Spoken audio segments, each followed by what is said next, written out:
we didn't start the way I'd like to. We had to have one of our best leaders take a lap because we had a couple of guys that didn't pay attention to detail. And I think we can give a little bit more, quite frankly. I thought the effort was good, not great. Nothing else that they can't control. It's all stuff they can control. I told them what I expect from them tomorrow coming back. Your impressions of Malik today? I think, again, I think it's, first day for him. Again, he's got real good management skills. He communicates effectively. You can see for first day there's not a lot of sloppiness, from an offensive standpoint in terms of false starts and things of that nature. So he's got a good command, good presence. I think it's probably what I thought it would be on the first day with him. How about Kavara? He's obviously a talented player. You can see that one-on-one. He's, his transition, in and out of the transition, you can see why he's, one of the better players in the country at his position.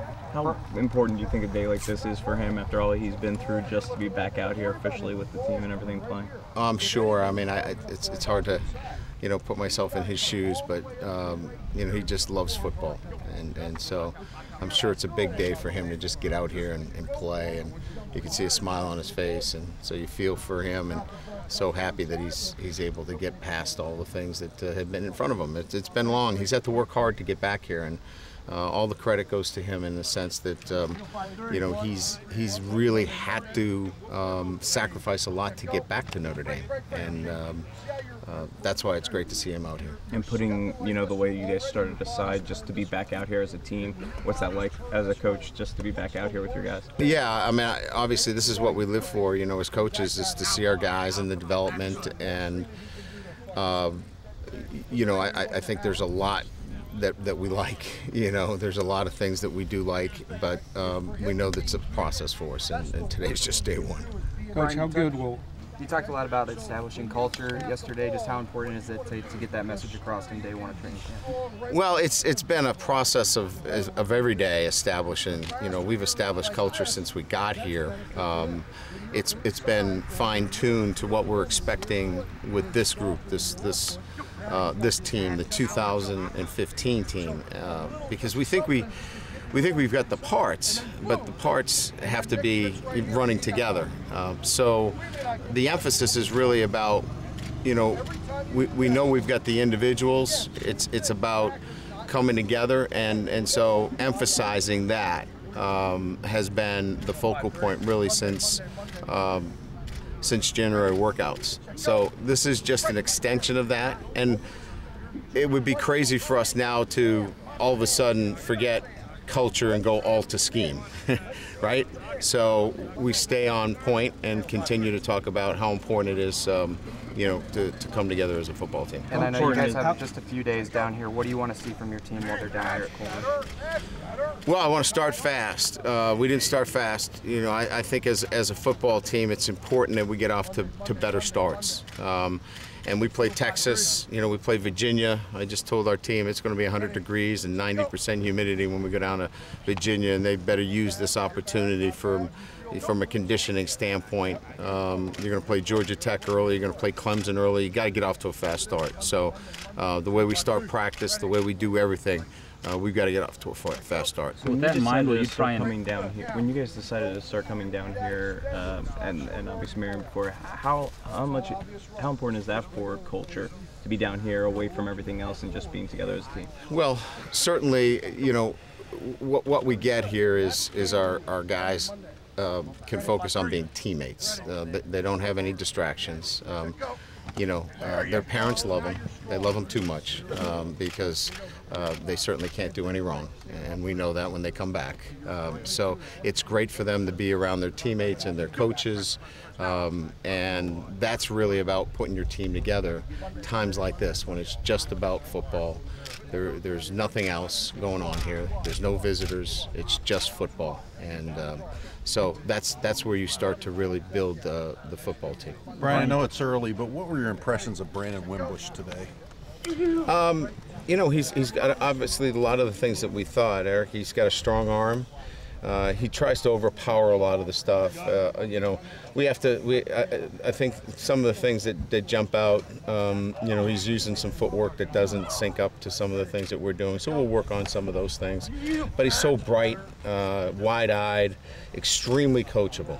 And that's the great thing about it. So he's going to pick up everything really, really fast here. But very live arm, as you could see. So he's going to be able to make all the throws.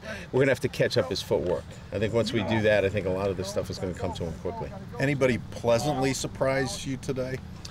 You know, I really liked a number of the receivers, from Miles Boykin to CJ to Jalen Guyton. I thought all the receivers did a very nice job today. Defensive backs, I liked all the young kids out there. They just all showed up in one-on-one today for me, the way they competed. Breaking on the ball, it was fast, it was active, and it was deep. You know, we generally sometimes run out of gas in one-on-one. We went 10 minutes today, and it looked like we could have gone 15. That's a big difference for us. You referenced the games you're going to play in the South earlier in the year. Do you need to use these next couple weeks to kind of physically push them to force that conditioning? Well, there's no question that they've got to give 100% of the time for us to be, you know, in great physical condition. I thought we had a great summer, but we have to continue this now through football-related activities, you know, in our 11-on-11s and 7-on-7s and our running and all these things. We have to be in our best physical condition. We can't round into shape. You know, we can't play 3 or 4 games like it's a preseason and go, hey, you know, we're in pretty good shape in week 4. It's too late. You know, we've got to be ready to go in week 1. So this is very important for us. Slow start today. Do you think that's physical rust or mental or some of both? Well, it takes one guy to have a slow start, right? It takes one guy to turn the ball over. It takes one guy to not make the right call. So we expect our players, you know, to hold each other accountable to make sure it's a fast start. Brian, how important is the presence and voice of Joe Schmidt being on the field and being able to physically execute everything that? Well, he's our best leader. You know, his recall is, I've never seen anybody that has the immediate recall that he has for what we do. So he's extremely important. It's great now that we have a guy like Jarrett Grace that can back him up. Matthias Farley has emerged as an outstanding leader and has the same kind of leadership skills. So it's very, very important for him to be here, but it's great now that we can surround him with some other leaders as well. Practices are different for the defense when he's healthy and on the field and expressing without question. And now add, as I mentioned, Redfield, add Farley, you know, add Jarrett Grace, and now you've got something totally different than what we had last year.